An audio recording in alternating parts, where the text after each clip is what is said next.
Okay, in this video we're going to look at installing Git. Just makes getting this stuff off my Git repository a lot easier. So what I did the first...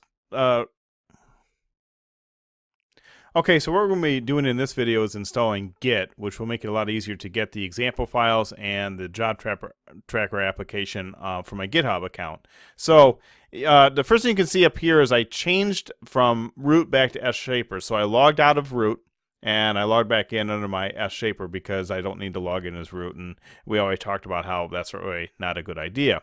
Now installing Git is actually pretty straightforward, and it's only about 5 steps. So the first thing we're going to do is go sudo apt get update. That's just to get any updates. We really shouldn't have any updates right now because I have a clean installation, but let's just go ahead and run that and put in my password. A couple. So we'll let these run through.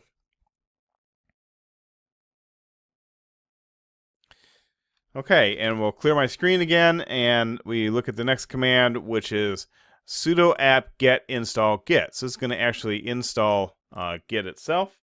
So we'll go here and let it go through the install process. That was pretty simple. And now we just want to add our username, okay, which is, I'm just going to go ahead and put in, I guess, I'll just put in SShaper. And then I'm going to do an email address, which I'll use right here. And you can use any email address that you want. I will do my SShaper at sshaper.com one.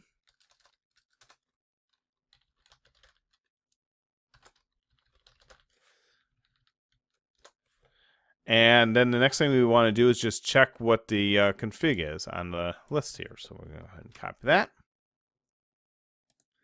And paste that. And there it is. And that's it for installing Git. Now let's take a look at how we can actually get the job tracker application installed and working on the server.